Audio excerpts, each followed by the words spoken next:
This will be my last tip for the day on this 3D printer. I had some extrusion issues this morning. If you saw my other videos, you'll know what they were. It was just a clog. It was nothing fancy. Looking back, my Bowden tube was at a little bit of a weird angle. It had lost its support where I'd had it vined in around the wires, and I'll show it to you here in a second.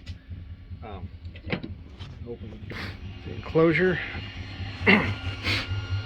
wiped around there, but see these big, long, smooth lines we're printing out now? Every time I have an extrusion issue or anything like that, the next piece that I print a raft. Now this is a raft you'll find in your settings on your slicer. Here. But I get these big long lines, and I can test it that way. You can always go in and stop your print. You don't have to print some sort of a test print or go get a new file or anything like that. All I do is I do a test print that is a raft. It's over here. So I got Cura up. I'm over here in my print settings. This is my nylon 230 setting. And instead of doing my usual like a skirt, is what I do on pretty much anything like this project. It's a big flat piece, which would this adds time. So if you got it, that's 4 hours and 38 minutes. I print kind of slow on purpose. I come over here to a raft, which just builds a big plate underneath my pieces. So we went 4 hours and 38 minutes to 5 hours and 47 minutes. So that's a big raft. I do that for a reason. And I think I had changed some settings since then, and my actual piece was like right at 5.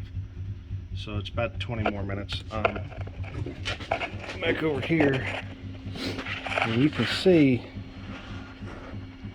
it's not perfect, and I gotta clean everything back up, but I've got a brand new nozzle in it. I've got a filament that I haven't printed very much, and I'm able to look at it doing these big long lines that are made in such a way that I can actually get a good view of them as we go. So I'm not trying to peer underneath the piece, although you certainly can should you want to.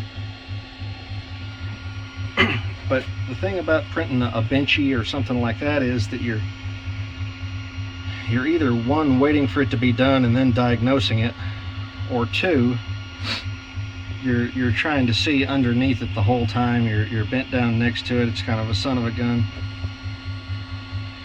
But if you print a raft, you can see where all your issues are, especially a big raft like this one. I can diagnose this on the fly. I just pause the print over there, come over here, and as long as the nozzle doesn't have to come out, I can tune stuff in on the fly. I can check for tension, I can check for knots, I can look at filament in the extruder.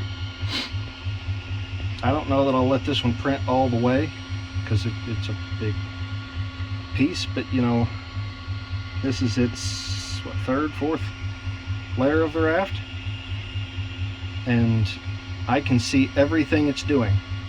I can see back here where we had a little bit of an issue, and I know what that's from. That's actually just follow-up from my first layer. Had some issues, wasn't perfect, and I went in and tuned a little more heat in it. I had turned the heat down a little bit to see what this stuff would print on, so I put some more heat in it.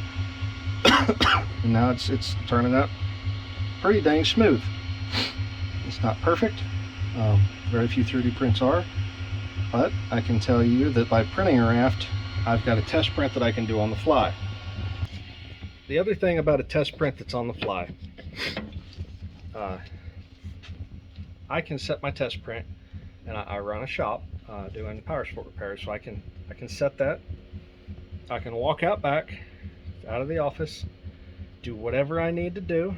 You know, you need to go change your diaper on your kid, whatever you're doing at home. You can come back and see what's going on. You've got these long lines that tell you everything you need to know. You can check your level with them, and the whole time, you know, if it's good, I know. If it's bad, I know. A lot of times I can fix it, and that raft will kind of smooth out some of my little imperfections if it's not perfect until I've got it tuned in. Once I've got it tuned in, I walk over to the slicer and say, you know, I changed this setting or this setting or this setting on the fly. I'll save it in my settings, because each filament that I print, each kind of filament, sometimes down to the brand, I'm trying to make a profile for in my Cura, and I just let her fly. I don't have to start over. I don't have to load anything else to a disk. Nothing. If that looks good, fantastic. Excuse me. If that looks good, fantastic. I'll just go over and just walk away. I can look through my office window and say, hey, that looks fine. We've really done a good job. Everything's printing well. And I can walk off. So this is kind of a tech tip. It's something that I do, that I just, that when you're not halfway through a project, you know, this runs a fair amount of filament.